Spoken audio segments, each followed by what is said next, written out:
King Tanjong was going through with his entourage, and Soo-young's men came out and just slaughtered almost everyone there. That was today's guest, Joe McPhereson. You're listening to Asia Now, a collection of stories, interviews from the Asia-Pacific region. You can download all of our shows from iTunes, Stitcher, or TuneIn. If you've enjoyed this episode, I hope you'll share it with your friends and subscribe so you won't miss the next one.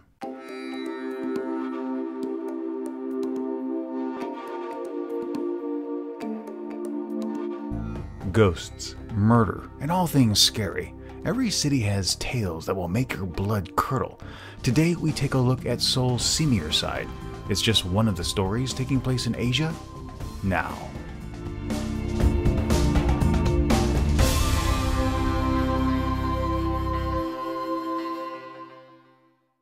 Welcome to Asia Now. I'm Steve Miller. I grew up in the great state of Texas in the United States, and one of the things that really stood out about my youth is the amount of time that my family and I spent outdoors. We'd go hiking, we'd go boating, we'd go camping. And one of the great things about camping is that you tell stories. You gather around the campfire at night, and you tell chilling stories in an attempt to make sure that those with you are too afraid to sleep.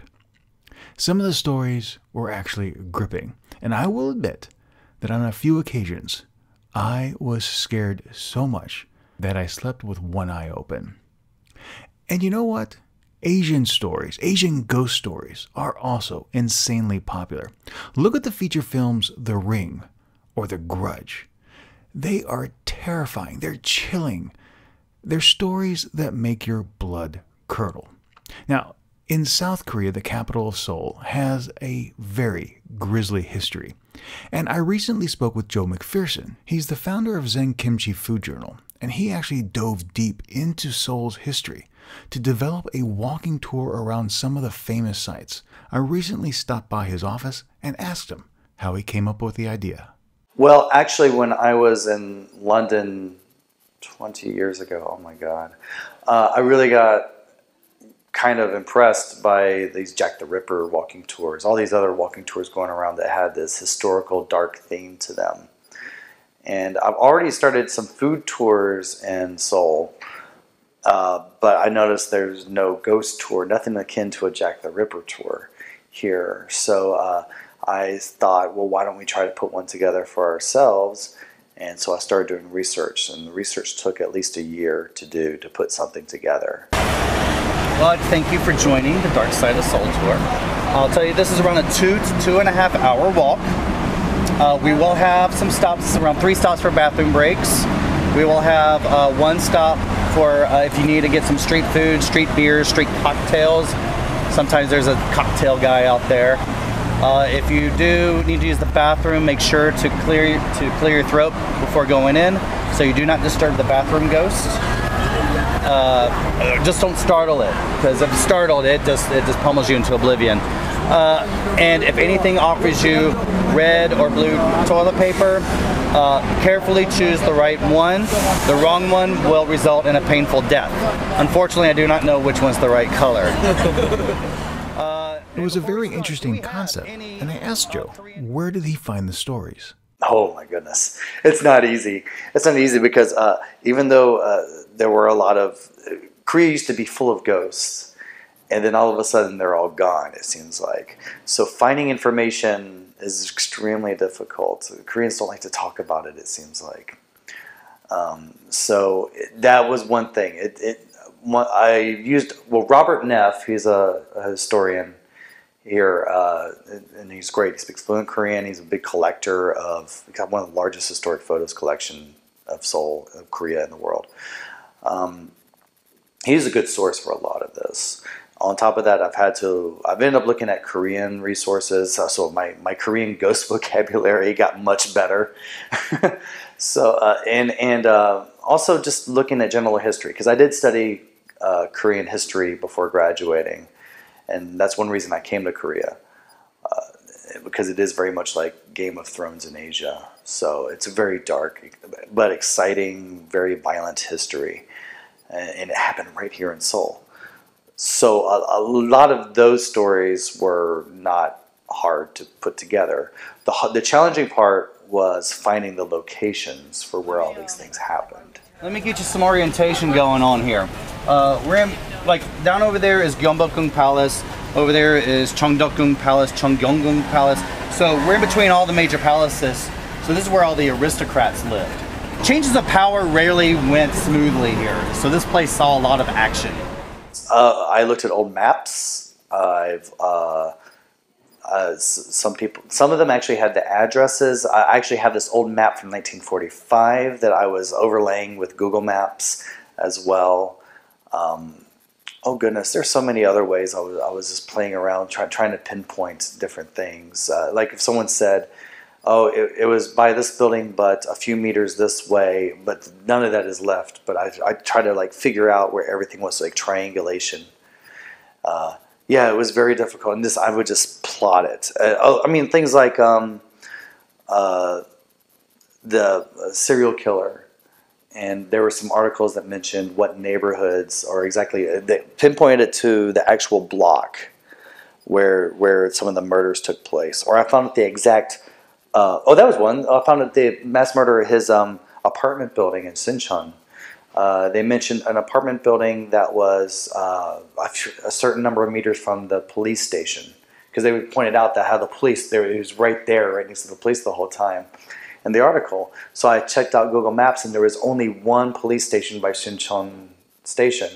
And so I just used some tracking, tracked it out, figured it out, and they said he was on the 6th floor. Boom, got it. So Sooyoung later took over the throne. He tracked down his nephew, killed him, and he became King Sejong, one of the Chosun Dynasty kings. The Dark Side of Seoul tour takes a few hours to complete, so I was really curious about how Joe developed which sites he would see and the particular route he would take visitors on. Okay, so that entire year I was using the maps and each time I found a place, I would put a pin on the map. And after a year, I had all these pins everywhere. And from that, it was like connect the dots. I was just putting down a route. Of course, we couldn't do everything because it was all over Seoul. So I had something stand in for it. Like instead of the Han River, we go to the Cheonggyecheon River, just for the effect of having a river. But many of the places, we go right to them. And some of them still exist. And what's funny about it is the general public do not know that. And so they're right there at some of these places that have very dark histories with the exact same stones. And they have no idea what they're walking on top of. Okay, a lot of this tour we're going to talk about the fall of the Chosun Dynasty and when the Japanese took over. Because it's a very dark, very violent, very political time. It's kind of like Game of Thrones in Asia. So usually when there was every time there was a revolt, it always seems like everyone, there was some riot came up here to this area and just killed everyone. For example, in 1877 there was the Gapshin Revolt, and the soldiers, it was angry soldiers. They came up here and they just started slaughtering all the officials and their families that lived in this area. Including the family that lived in the house that used to be here. Okay, so I'm going to push pause on Joe's story right here because while I was recording this audio, something bizarre happened. So we're standing in front of the Constitutional Court of Korea, and we just come from this alley across the street. And out of the periphery of my eye, I thought I saw something. I couldn't really tell you what it was. But I swear there was something across the street. It was standing in the alley, and there was a steam mist coming out of an exhaust tube. And for some reason, I just felt there were a pair of eyes looking at us. And as soon as I cast my gaze over there, the back of my neck started tingling. The hairs actually stood up on end. And I felt this tingling sensation around my ears. It was one of the most eerie experiences I've ever had. And that wasn't the only time on this tour that both my wife and I felt this. Let's go back to Joe and have him finish the story. The royals were able to get some Chinese forces to suppress this revolt. Soon after that, the year after that, that's when Westerners first set foot into the Hermit Kingdom.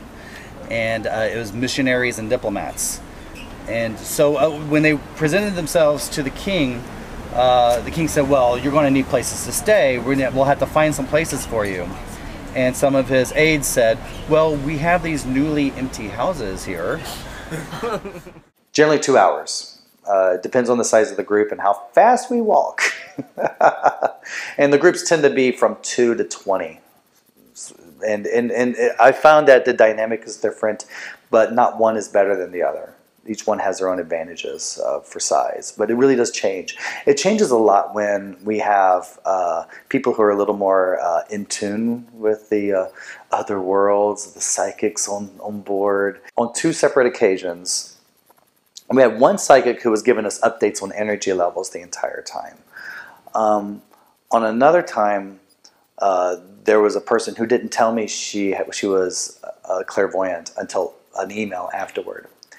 Each one of them, they didn't even know each other, talked about this little girl who follows us through the first half of the tour. And they both described her exactly the same and going to the same places.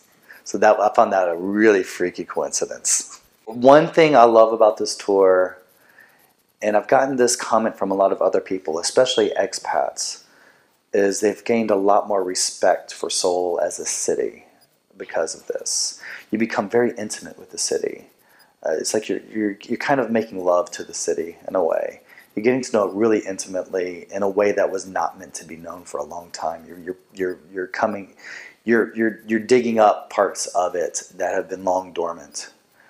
And I've seen people who, the average maybe expat, maybe English teacher who's originally came here just really to get to Asia and make money, but didn't really think much about Korea or Seoul, suddenly left, and that they've said this in emails and said it afterward, that they've gotten this new respect for Seoul, that it seems like a deeper, more historic place.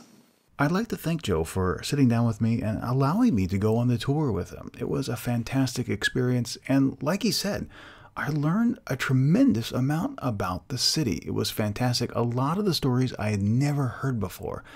And if you're looking for a more intimate view of Seoul, I can't think of a better way to go see it. Now, if you want to learn more about the Dark Side of Seoul tour or any of the other food and walking tours that Joe does or his company ZenKimchi does, you can find the link in our show notes over at asiannewsweekly.net. But before I go, I gotta ask you, do you have any interesting stories from the netherworld, from the other side? Any ghost stories, especially if you're here in Asia? If you do, I hope you'll leave them as a comment on our webpage, on our Facebook page, or tweet them to me at Asia News Weekly. Oh, I gotta tell you, this was a fantastic experience, and I can't wait to hear from you. If you've enjoyed this episode, if you've enjoyed this podcast, I hope you'll share it with your friends and subscribe for future episodes. And if you use iTunes or Stitcher, I hope you'll also take a few minutes to rate it. Well, that's it for today. Thank you so much for listening. For Asia Now, I'm Steve Miller.